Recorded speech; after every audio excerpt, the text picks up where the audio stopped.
여러분, 능력만 있으면 성공할 수 있을까요? 요즘 우리 사회는 실력주의를 외칩니다.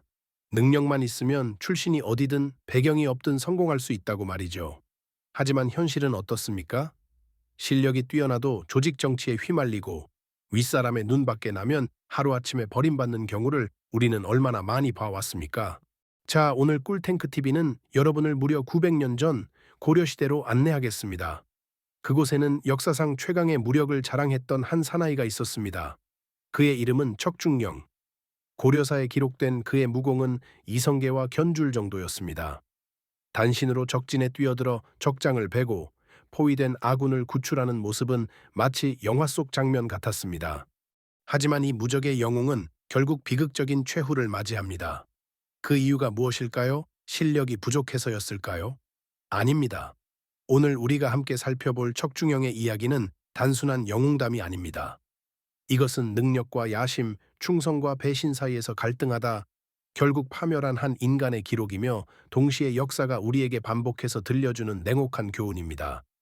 척중경은 황해도 곡주, 지금의 곡산 지역 출신이었습니다. 그의 집안은 향리였지만 매우 가난했습니다.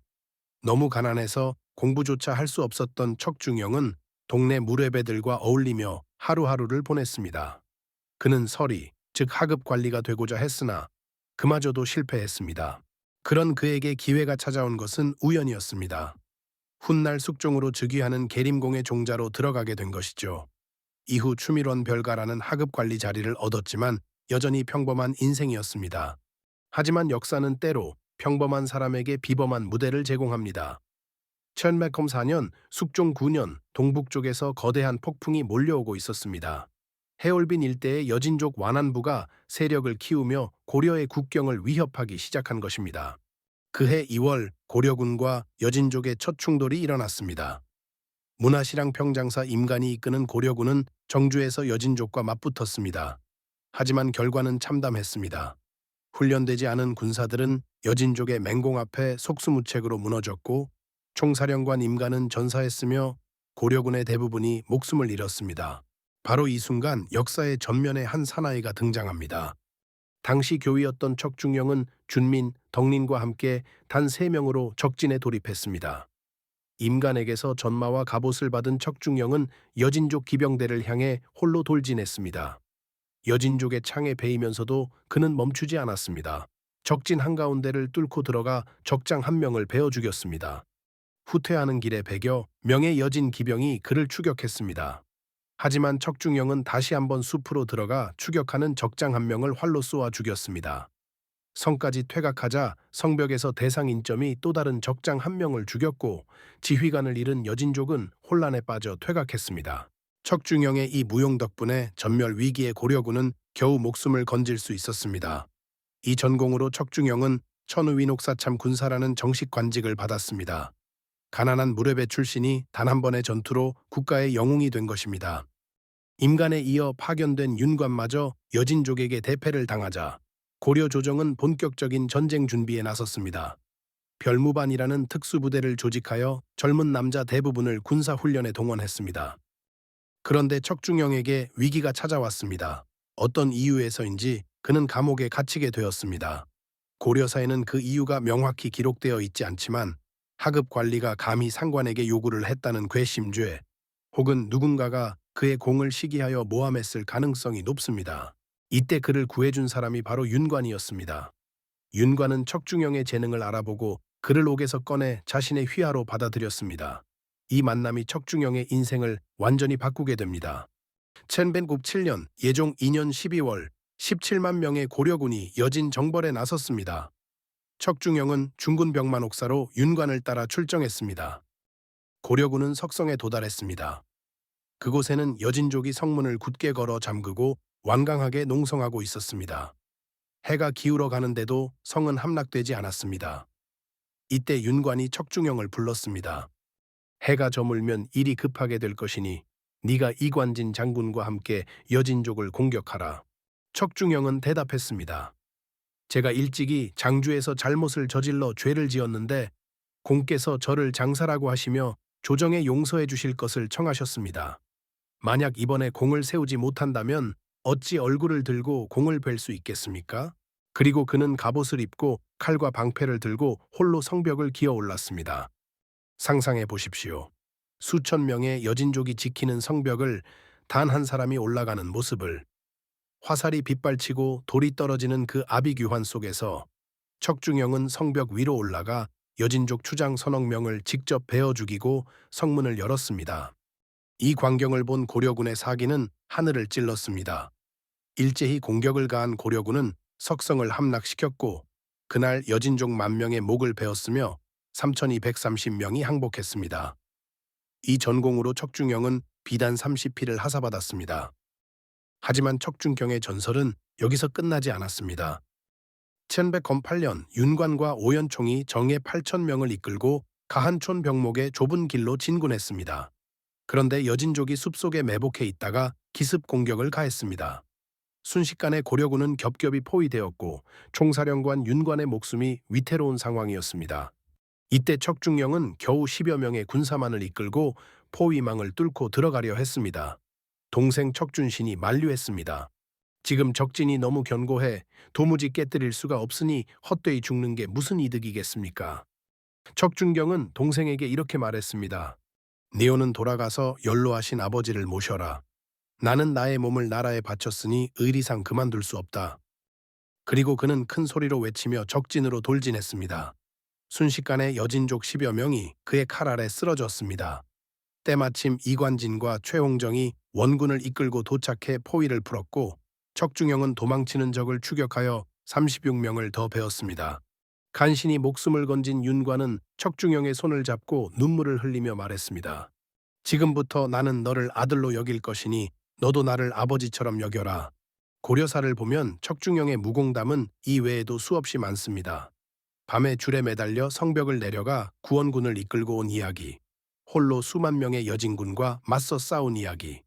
고려사의 편찬자들은 척중영보다 뛰어난 무용담을 가진 장수는 조선의 건국자 이성계가 유일하다고 기록했습니다. 여진 정벌이 끝난 후 척중영의 삶은 완전히 달라졌습니다. 가난한 향리 출신의 무례배가 고려 최고의 전쟁 영웅이 된 것입니다. 하지만 여기서 우리는 중요한 질문을 던져야 합니다. 과연 실력만으로 권력의 정점에 오를 수 있을까요? 척중영은 똑똑했습니다. 그는 자신의 무력만으로는 한계가 있다는 것을 알았습니다. 그래서 그는 당대 최고의 문벌 귀족인 경원이 씨 이자겸과 사돈 관계를 맺었습니다. 자신의 딸을 이자겸의 아들 이지원에게 시집 보낸 것이죠. 이자겸은 누구였습니까? 예종의 장인이자 인종의 외할아버지였습니다. 자신의 둘째 딸을 예종에게 시집 보내 문경태후를 만들었고 그 문경태후가 인종을 낳았습니다. 인종이 즉위하자 이자겸은 다시 자신의 셋째 딸과 넷째 딸을 인종에게 시집 보냈습니다. 인종의 입장에서는 친이모와 결혼한 셈이었습니다. 이것은 고려시대에도 비정상적인 근친혼이었습니다. 고려사전료의 편찬자는 셋째 딸이 왕비가 되던 날 소나기가 오고 거센 바람에 나무가 뽑혔다고 기록하며 이 혼인을 간접적으로 비꼬았습니다. 척준경은 이런 이자겸의 사돈이 되면서 급속도로 승진했습니다. 1117년에는 급사중으로 서북면병 마부사가 되었고 1119년에는 동북면병 마사, 1123년에는 이부상서 참지정사, 1124년에는 계부의동삼사 검교사도 수사공 중서시랑 평장사에 올랐습니다. 한미한 가문 출신이 이렇게 빠르게 최고위직에 오를 수 있었던 것은 순전히 이자겸 덕분이었습니다. 여기서 우리는 역사가 반복적으로 보여주는 패턴을 발견합니다. 실력이 아무리 뛰어나도 권력의 중심부로 들어가려면 정치적 연줄이 필요하다는 것. 시간이 흐르면서 이자겸의 권력욕은 점점 커졌습니다. 채대입 23년 송나라 사신 서경은 고려도경에서 이자겸에 대해 이렇게 기록했습니다. 이득을 줬고 드넓은 땅을 소유하여 다른 이들이 추하게 여겼다. 그는 자신을 지궁국사, 즉 왕과 같이 국가정치를 맡는 직함으로 부르게 했습니다. 송나라에 보내는 표문에서조차 스스로를 지군국사라 칭했습니다. 이것은 사실상 왕위를 넘보는 행위였습니다. 인종은 분노했습니다. 하지만 이자겸의 세력은 너무 강했습니다. 조정은 이자겸의 당파로 가득했고 군사력의 핵심인 척중영도 이자겸 편이었습니다.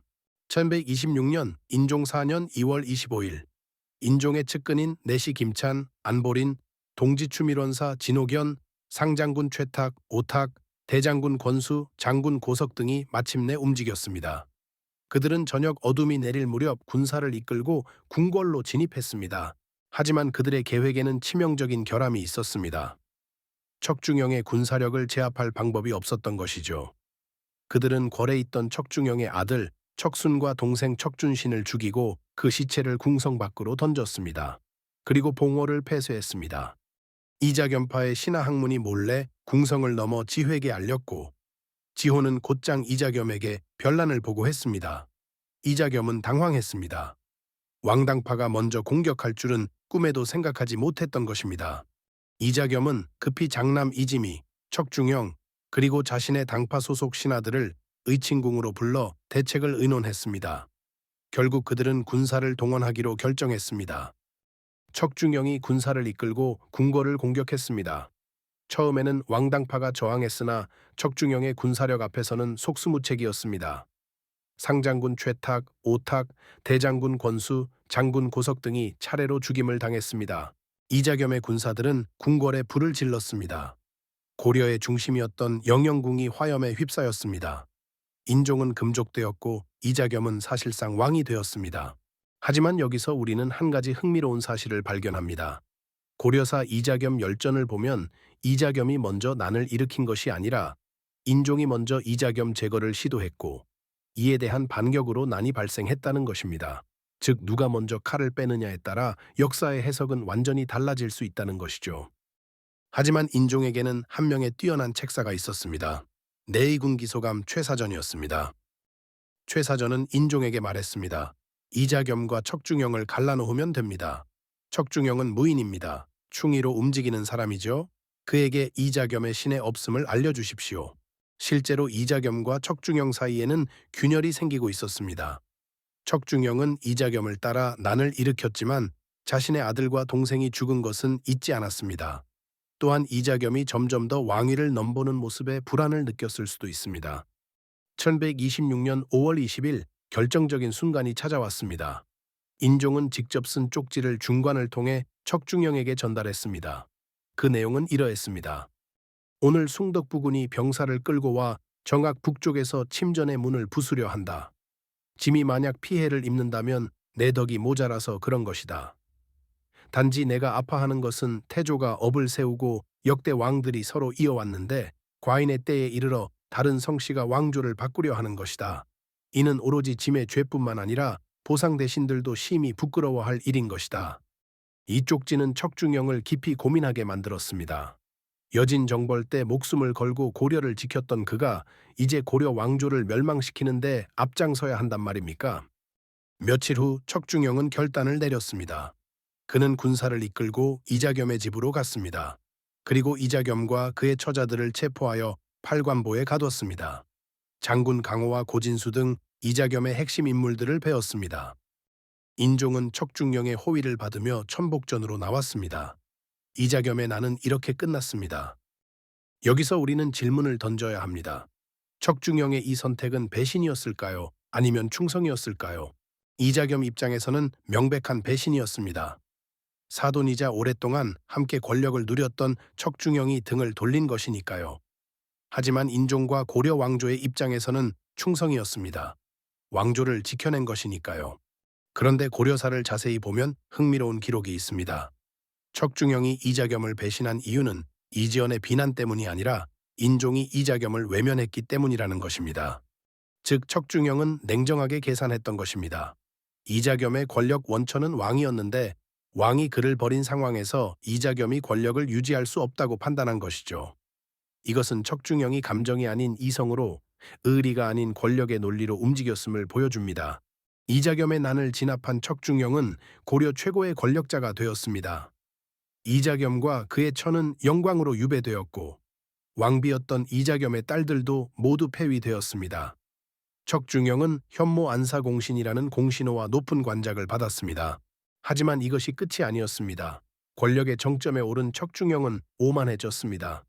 고려사는 그가 세운 공을 믿고 바로 하였다고 기록합니다. 차일레베 27년 인종 5년 3월 정지상과 김한 등이 척중영의 죄를 물어 탄핵하기 시작했습니다. 인종도 내심 척중영을 견제하기로 마음먹었습니다. 결국 척중영은 전라남도 신안의 암타도로 유배되었습니다. 아이러니한 것은 최고 권력자가 되었음에도 불구하고 척중영이 왕의 명령에 순순히 따라 유배길에 올랐다는 점입니다. 그토록 강력했던 군사력은 어디로 갔을까요?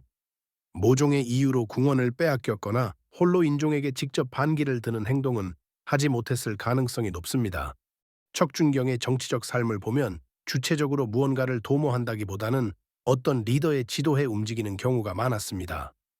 윤관 휘에서, 이자겸 휘에서, 그리고 인종의 명령으로 그는 최강의 무력을 가졌지만 정치적 주도권은 늘 다른 사람의 손에 있었습니다.